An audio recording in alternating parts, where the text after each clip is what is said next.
اعوذ باللہ من الشیطان الرجیم بسم اللہ الرحمن الرحیم واتبع سبیل من اناب الی صدق اللہ العظیم وصدق رسولہ النبی الکریم الامین ونحن علی ذلک لمن الشاہدین والشاکرین والحمد للہ رب العالمین۔ ان اللہ وملائکتہ یصلون علی النبی یا ایہا الذین آمنوا صلوا علیہ وسلموا تسلیما۔ الصلاۃ والسلام علیک یا سیدی یا رسول اللہ وعلی آلک واصحابک یا سیدی یا حبیب اللہ۔ الصلاۃ والسلام علیک یا سیدی یا نبی اللہ وعلی آلک واصحابک یا حبیب اللہ۔ حمد و صلاۃ کے بعد 22 جمادی الثانی امیر المومنین خلیفۃ المسلمین، اور یہ غور کرنے والے لفظ ہیں کہ افضل البشر بعد الانبیاء، خلیفہ اول بلا فصل حضرت سیدنا ابو بکر صدیق رضی اللہ تعالیٰ عنہ کا یوم وصال ہے۔ دنیا کے اندر کچھ لوگ ایسے ہوتے ہیں جو ہر معاملے میں قائد اور لیڈر ہوتے ہیں، جن کا درجہ ہمیشہ امامت کا رہتا ہے، جو لوگ دنیا کے اندر ہمیشہ مقتدا اور پیشوا کی حیثیت سے جانے اور پہچانے جاتے ہیں۔ اور دو قسم کی دنیا کے اندر قیادتیں ہوتی ہیں۔ ایک قیادت ہوتی ہے سیاسی، انقلابی، ملی، قومی، ایک قیادت ہوتی ہے روحانی، ایک قیادت ہوتی ہے فکری، ایک قیادت ہوتی ہے اس طرح کی کہ بندہ کچھ کر جائے اور لوگ اس کے پیچھے پیچھے چلیں تو ان کی تربیت ہوتی رہے، وہ یقین کامل کی دولت بانٹتا رہے، اس کو دیکھنے والے، پڑھنے والے، سننے والے جب بھی اس کے قریب جائیں ان کے اندر کو ذوق کی بیدار ہو، جب بھی اس کو سنیں، اس کو دیکھیں تو ان کی طبیعت میں کوئی نیا نکھار ہی پیدا ہو۔ حضرت ابو بکر صدیق رضی اللہ تعالیٰ عنہ کی قیادت کا عجیب رنگ ہے کہ اگر ملی، قومی، عالمی قیادت والے ان کے پیچھے چلیں گے تو انہیں بھی بڑی خیرات ملے گی۔ وہ دلیر لیڈر، وہ دلیر رہنما کہ جنہوں نے منکرین زکوٰۃ کے معاملے میں اور عقیدہ ختم نبوت کے تحفظ کے لیے یہاں تک اعلان کر دیا کہ بھئی یہ کام میں ضرور کروں گا، چاہے میں مدینہ شریف میں اکیلا رہ جاؤں مدینہ منورہ میں،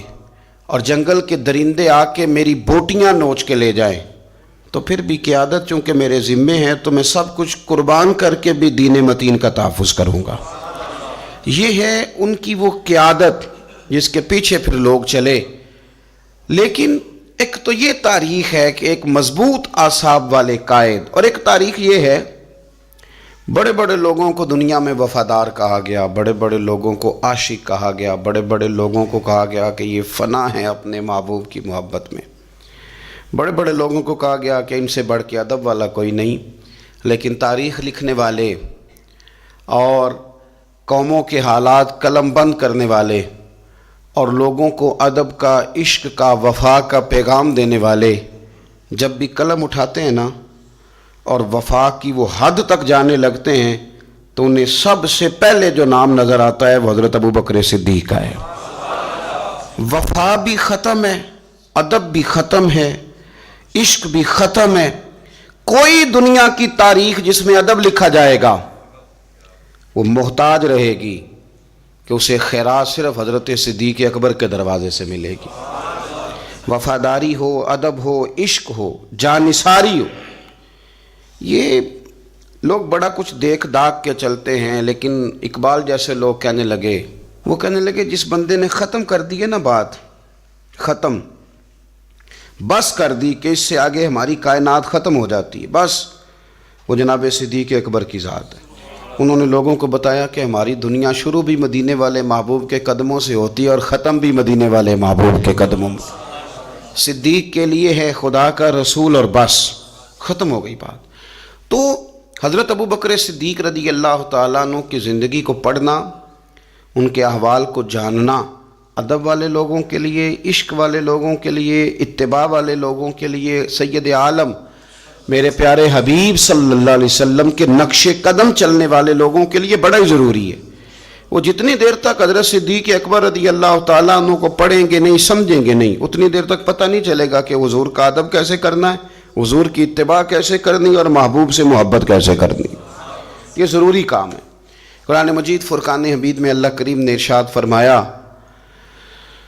سورہ لقمان کے اندر فرمایا وَاتَّبِعْ سَبِيلَ مَنْ أَنَابَ إِلَيَّ، فرمایا کہ اس کے رستے پہ چلو، اس کی راہ پہ چلو جو میری طرف رجوع لایا ہے، جس نے میری طرف رجوع کیا اس کے پیچھے چلو۔ علامہ سید محمود آلوسی رحمۃ اللہ علیہ صاحب تفسیر روح المعانی فرماتے ہیں کہ یہ آیت تب نازل ہوئی تھی جب جناب صدیق اکبر نے کلمہ پڑھا تھا۔ آدمی جس لیول کا ہوتا ہے اس کی دوستیاں بھی اسی طرح کی ہوتی ہیں، اور جب کوئی بڑا آدمی کسی دینی اسلامی روحانی زندگی کو اپناتا ہے تو اس کے پیچھے چلنے والے بھی وہ زندگی اپنا لیتے ہیں۔ اسی لیے کہا گیا کہ لوگ اپنے سرداروں کے مذہب پہ ہوتے ہیں۔ حضرت سیدنا ابو بکر صدیق رضی اللہ تعالیٰ عنہ نے کلمہ پڑھا تو صاحب تفسیر روح المعانی ارشاد فرماتے ہیں کہ یہ بڑے گہرے دوست تھے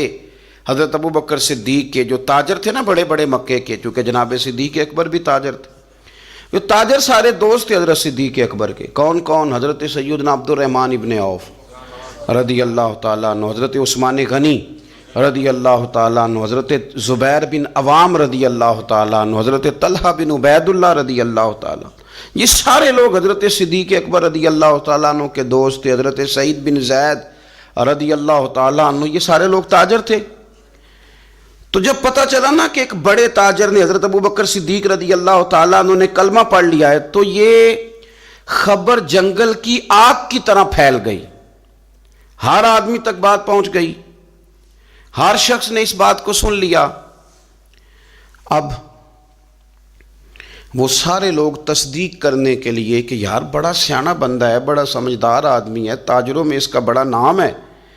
کاروباری لوگ اسے بڑے قریب سے جانتے ہیں، تو وہ تصدیق کرنے کے لیے سارے لوگ جناب صدیق اکبر کے پاس آئے۔ حضرت صدیق اکبر سے تصدیق اس طرح کی سنی، اس طرح کی تصدیق سنی، اس طرح کی تصدیق سنی کہ پھر سارے ہی مدینے والے محبوب کا کلمہ پڑھ گئے، حضور کا کلمہ پڑھ گئے، بس تصدیق کرنے آئے،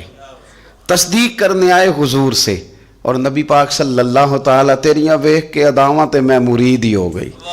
پھر وہ سارے حضور سید عالم آئے تھے تصدیق کرنے۔ سودا لینے کے لیے بازار گئے ہم، پر ہاتھ اس کے بکے جس کے خریدار گئے ہم۔ تو وہ نا حضور کی غلامی میں آ گئے۔ تو سمجھ لیں اس بات کو اور اس پر غور کر لیں کہ نبی پاک علیہ الصلوۃ والسلام کے اس غلام کا یہ حال ہے کہ یہ کلمہ پڑھیں تو مکے کے بڑے بڑے تاجروں میں انقلاب برپا کر دیں۔ اتنا اثر ہوا باقی لوگوں پہ کہ وہ تصدیق کرنے آئے تھے، تصدیق کرنے، اور ایسی تصدیق انہوں نے کی، ایسی تصدیق کی کہ پھر ساری زندگی مدینے والے محبوب کے گن گا کے گزار دی، ساری زندگی حضور سید عالم صلی اللہ علیہ وسلم۔ تو حضرت ابو بکر صدیق رضی اللہ تعالیٰ عنہ نے اپنی مقدس زندگی کے اندر نبی کریم صلی اللہ علیہ وسلم کی بارگاہ میں وقت گزارا۔ آپ مختلف مقامات پر قرآن مجید کو دیکھیں گے تو حضرت صدیق اکبر رضی اللہ تعالیٰ عنہ کی مختلف شانیں آپ کو قرآن حکیم میں نظر آئیں گی۔ اللہ کریم نے قرآن مجید میں ارشاد فرمایا سورہ بقرہ میں کہ الذین ینفقون اموالہم باللیل والنہار سرا وعلانیہ، فرمایا کچھ لوگ ایسے ہیں جو اللہ کے راستے میں خرچ کرتے ہیں، اعلانیہ بھی اور چھپا کر بھی۔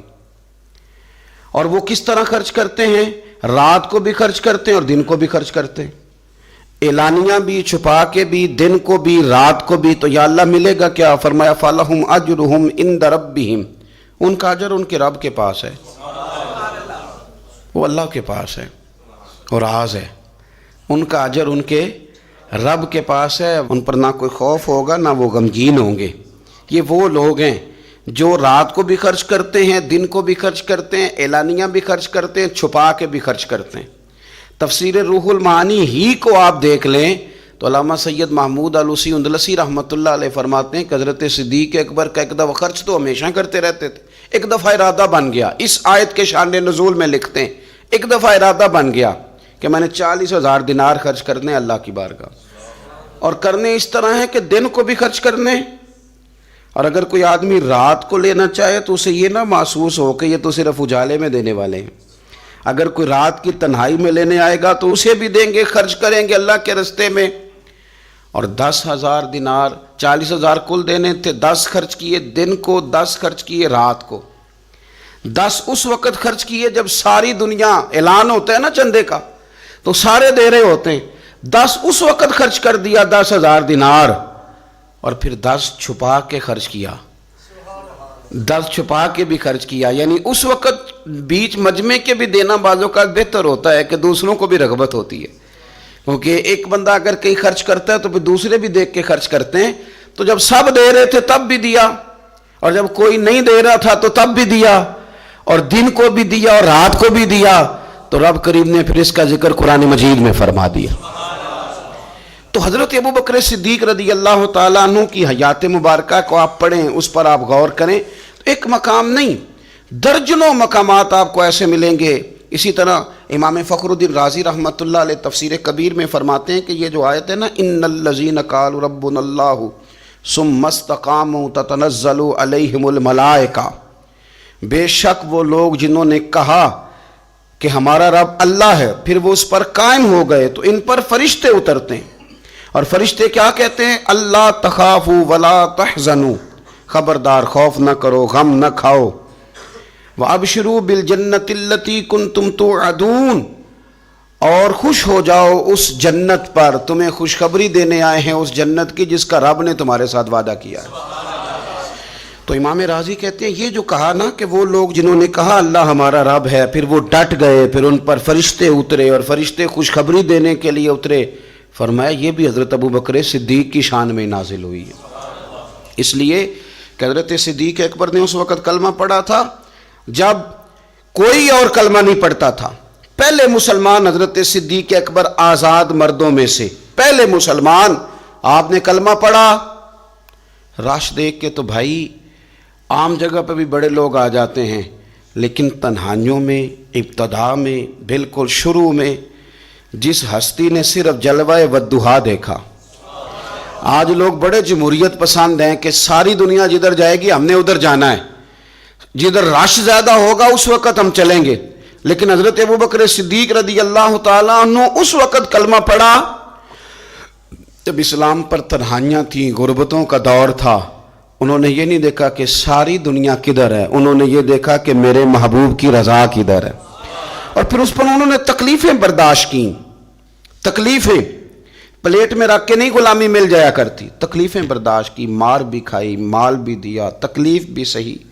تانے بھی سہے، باتیں بھی سنی، قبیلے کے اندر سے بھی مخالفت ہوئی، باہر سے بھی مخالفت ہوئی، وہ ڈٹے رہے۔ تو رب فرماتے جب یہ ڈٹ گئے نا تو پھر میں نے بھی ان کی مدد کے لیے فرشتے نازل کر دیے، پھر اللہ تبارک و تعالیٰ نے انہیں کوئی لاوارث نہیں چھوڑا، پھر ان کی مدد اللہ نے اپنے فضل سے فرمائی۔ تو حضرت صدیق اکبر رضی اللہ تعالیٰ عنہ کی مقدس حیات مبارکہ، اس پر بے شمار فضائل میں آپ کو احادیث ملیں گی، بے شمار آپ کو آیات بینات ملیں گی۔ سمجھنے کی چیز یہ ہے کہ ان کی زندگی کو دیکھا جائے، پڑھا جائے۔ میں نے بڑا غور کیا ہے، جتنا کو میرا محدود سا مطالعہ ہے، جتنا کو میں فہم اور علم رکھتا ہوں، میں نے بڑا غور کیا ہے اور بڑی باریکی سے کیا ہے، اور ان کی زندگی کے شب و روز کو بار بار پڑھا ہے، اور وہ جتنے پیچ و تاب ہیں ہجرت سے لے کر بدر تک اور بدر سے لے کر فتح مکہ تک، ہر میدان، ہر جگہ، ہر کوچہ، ہر نگر، تو ایک ہی بات سمجھ میں آئی ہے کہ جس طرح پروانہ چراغ کے گرد گھوم کے زندگی گزار دیتا ہے، گھوم کے زندگی گزار دیتا ہے، روشنی جہاں نظر آتی ہے تو پروانہ ساتھ ہی نظر آتا ہے، کہیں اور دکھائی دیتا ہی نہیں۔ اسی طرح میرے پیارے حبیب نبی کریم صلی اللہ تعالیٰ علیہ وسلم کی نبوت کی روشنی کے گرد جو پروانہ دیوانہ وار ہمیں نظر آتے ہیں ان کا نام حضرت ابو بکر صدیق ہے۔ حضور کی رضا کو پا لینا، حضور کیا چاہتے ہیں اس چاہت کے مطابق کوشش کرنا۔ جس نے میرے نبی پاک علیہ الصلوۃ والسلام کے ساتھ عداوت رکھی اس کے ساتھ عداوت رکھنا، اسے اپنا دشمن جاننا۔ جس کے ساتھ میرے نبی کریم صلی اللہ تعالیٰ علیہ وسلم کی غلامی کا رشتہ ہو گیا، جو حضور کا وفادار ہو گیا، اس کے ساتھ دست شفقت پھیرنا، اس سے پیار کرنا۔ حضور صلی اللہ علیہ وسلم نے خود فرمایا کہ میری امت پر سب سے زیادہ نرمی کرنے والے ابو بکر صدیق ہیں۔ اس کے ساتھ محبت کرنا، اس کے ساتھ پیار کرنا، اپنی ظاہری زندگی کو، اپنے وجود کو، اپنی خواہشات کو، اپنی اولاد کو، اپنے تعلق کو، سب کو پیچھے رکھ کے سب سے آگے اپنے محبوب کی ذات کو رکھنا۔ یہ کمال صرف حضرت صدیق اکبر ہی کو حاصل ہے۔ لوگ عمل کرتے ہیں پر مزیدار نہیں کرتے، چل پڑتے ہیں پر پورا نہیں چلتے، رشتہ بناتے ہیں پر سوچتے ہیں کہ اتنا ہی کافی ہے، اتنی زیادہ وفا اور اتنی زیادہ پیچھے چلنے کی کیا ضرورت ہے۔ لیکن حضرت ابو بکر صدیق رضی اللہ تعالیٰ نے جو رشتے بنائے، پھر وہ رشتے نبھائے، پھر انہوں نے حضور کی اس غلامی کو نبھا کے دکھایا۔ کلمہ پڑھا۔ ہمارے ایک بزرگ فرمایا کرتے تھے ابو بکر نے دوستی لگائی تھی مکے میں اور جوان کرائی بدر و احد خندق میں، اور فرماتے ہیں ساتھ نبھائی ہے قبر میں بھی۔ پانی پرنا سہیلیاں تے رنگا رنگ کڑے، او پائی اسی تے پریا اس دا جانیے جس دا توڑ چڑھے۔ اور بڑی احتیاط کے ساتھ، بڑی احتیاط کے ساتھ، بڑی احتیاط کے ساتھ، اگر انہوں نے کبھی مشورہ بھی دیا نا، ایک جنگ کے موقع پہ حضور نے مشورہ مانگا تو عرض کی حضور آپ جیسے حکم کریں گے ہم ویسے ہی حاضر ہیں۔ اگر کبھی مشورہ مانگا بھی تو انہوں نے بڑا محتاط ہو کے بڑے احتیاط سے، کوئی زیادہ رائے نہیں، اس لیے کہ جس سے پر اعتماد زیادہ ہوتا ہے اس کی ذمہ داری بھی زیادہ ہوتی، جس سے محبت زیادہ کی جاتی ہے اس کی ڈیوٹی بھی زیادہ ہوتی۔ سب سیاں رل پانی نو چلیاں، کوئی مڑ سی پر کے، تو جنہاں نے پر کے سیر تے چایا او قدم رکھن ڈر ڈر کے۔ انہیں پتہ تھا مجھ پر اعتماد زیادہ ہے، تو ان کی ذمہ داریاں، اس کا انہیں احساس، وہ ہر جگہ۔ یار بات کو سمجھو نا، اگر مدینے میں کوئی جنازہ ہے تو ابو بکر صدیق اس میں بھی پہلے نظر آتے ہیں، اگر مریض کی عیادت کرنی ہے تو صدیق اکبر اس میں بھی پہلے نظر آتے ہیں، اگر کسی جگہ کسی غریب کی مسکین کی خدمت کرنی ہے تو صدیق اکبر وہاں بھی پہلے نظر آتے ہیں، اور میرے مدینے والے محبوب نماز پڑھانے کے لیے کھڑے ہوتے ہیں تو صف میں بھی پہلے نظر آتے ہیں۔ انہیں پتہ تھا کہ جنہاں نے پر کے سر تے چایا اور قدم رکھن ڈر ڈر کے، بڑی ڈیوٹی کی، بڑی ڈیوٹی، آخر دن تک ڈیوٹی کی اور کھول کے کی۔ اور حضور سید عالم صلی اللہ تعالیٰ علیہ وسلم کے وصال ظاہری کے بعد بھی حضور کے دین سے، حضور کی اولاد سے، حضور کے صحابہ سے، نبی کریم صلی اللہ تعالیٰ علیہ وسلم کے مشن سے انہوں نے وفاداری والی ڈیوٹی کی۔ اور ابو بکر صدیق رضی اللہ تعالیٰ عنہ کو جب نور والے کفن میں لوگ تدفین کے لیے اٹھا رہے تھے، اور جب ان کی اس وصیت پر عمل کیا جا رہا تھا کہ مجھے نا فوراً نہ میری قبر کھودنا حضور کے ساتھ، پہلے پوچھ لینا، پہلے گواہی لے لینا، پہلے او لے سجنا اساں توڑ نہیں پائی، اساں جان دیتی راہ تیرے۔ حضرت ابو بکر صدیق رضی اللہ تعالیٰ عنہ نے اپنی زندگی وفاداری والی گزاری۔ دعا کریں ہم نے بھی جہاں لگائی ہے نا ہماری نبھ جائے، ہمارا نہ کسی جگہ کوئی ایسا معاملہ نہ بن جائے، ہم نہ نبھانے کے قابل ہو جائیں، کچھ ایسا نہ ہو جائے کہ جس میں معاملہ تکلیف والا ہو، ہم نہ طے کر جائیں۔ بڑی بڑی آندھیاں آتی ہیں، بڑے بڑے طوفان اٹھتے ہیں، بڑے بڑے دھوپ چھاؤں کے معاملات ہوتے ہیں۔ دعا کرو کہ جہاں جہاں ہم پر اعتماد کیا جاتا ہے، پیار کیا جاتا ہے، ہم اسے نبھا سکیں۔ میرے رسول کریم صلی اللہ تعالیٰ علیہ وآلہ وسلم کے اس غلام نے ڈیوٹی اس ترتیب سے دی کہ مشکات میں حدیث ہے، ذرا انداز دیکھیے گا اس روایت کا، ان کی نیکیاں کس طرح گنی جائیں۔ یعنی حضرت ابو بکر صدیق رضی اللہ تعالیٰ عنہ کی عظمت شروع کہاں سے کی جائے، اس عظمت کے لیے عنوان کہاں باندھا جائے، ان کی زندگی کا کون سا پہلو ہے جس کا تذکرہ چھیڑا جائے اور ان کی وفا کا ذکر کیا جائے، ان کی اتباع کا ذکر کیا جائے، ان کی غلامی کا ذکر کیا جائے، ان کے فنا فی الرسول صلی اللہ علیہ وسلم ہونے کا ذکر کیا جائے، کہاں سے بات شروع کی جائے؟ میں نے تفسیر روح البیان دیکھ رہا تھا، یعنی کچھ باتیں ایسی ہیں کہ یہ موقع نہیں تھا یار، یہاں یہ والی باتیں تو نہیں نہ ہوتی. یعنی اماں جب لاڈ سے پتر سے بات کرتی ہے تو روٹین میں کرتی ہے نا، گھر میں بیٹھے کتنا پیارا ہے میرا بیٹا، میرا پتر بڑا بیبا ہے، وہ گھر میں لاڈ سے بات کرتی ہے. جب وہ سفر پہ انسان جا رہا ہو یا کوئی ایمرجنسی حالات ہوں تو اس موقع پر لاڈ کی باتیں نہیں ہوتی، اس موقع پر بڑی میٹھی، بڑی شستہ، بڑی الگ تھلگ باتیں نہیں ہوتی. علامہ اسماعیل حقی رحمۃ اللہ علیہ تفسیر روح البیان کے اندر فرماتے ہیں کہ جنگ بدر کے اندر نا حضرت ابو بکر صدیق رضی اللہ تعالیٰ عنہ کے صاحبزادے، وہ پہلے بھی آپ نے سنا ہوا ہے، بڑی معروف بات ہے کہ وہ کافروں کی طرف سے آئے تھے لڑنے کے لیے، ابھی کلمہ نہیں پڑھتے تھے، بعد میں اللہ نے توفیق دی وہ بھی مسلمان ہو گئے. وہ کافروں کی طرف سے جب آئے انہوں نے للکارا انہوں نے، تو حضرت صدیق اکبر نے نا جلدی سے تلوار اٹھائی اور اٹھنے لگے، کہا یا رسول اللہ مجھے اجازت دیں میں اس کی گردن کاٹ کے لاؤں. تو حضور نے فرمایا ابو بکر آپ بیٹھ جائیے. حضور وہ للکار رہے ہیں، جس طرح والد کو غصہ زیادہ نہیں ہوتا بچے کی کسی غلطی پر، تو کہا حضور میں نے جانا ہے، ابھی اس کی گردن کاٹ کے لاتا ہوں. فرمایا ابو بکر بیٹھ جائیے. حضرت صدیق اکبر کی طبیعت کے اندر جب حضور نے وہ جلال دیکھا اور خیال دیکھا کہ اب تو یہ جانا ہی چاہ رہے ہیں، تو حضور نے پھر کیا انداز اختیار کیا. نبی کریم علیہ السلام نے فرمایا ابو بکر بیٹھ جا، تیری ابھی بڑی ضرورت ہے. فرمایا تیری وجہ سے ابھی ہم نے بڑے نفع اٹھانے. اور پھر حضور نے فرمایا ابو بکر جس طرح میرے لیے میری آنکھیں اور میرے کان ہیں نا، جس طرح میرے لیے میری آنکھیں اور میرے کان ہیں، اسی طرح ابو بکر تو بھی میرے لیے یہی حیثیت رکھتا ہے. جس طرح بندہ آنکھوں سے دیکھتا ہے کانوں سے سنتا ہے، اللہ کرے آپ کو سمجھ آئے، آنکھوں سے دیکھتا ہے اور کانوں سے سنتا ہے. فرمایا ابو بکر تو میرے لیے اسی طرح ہی ہے، گویا میں تیری صورت میں ہی تو دنیا کو دیکھتا ہوں.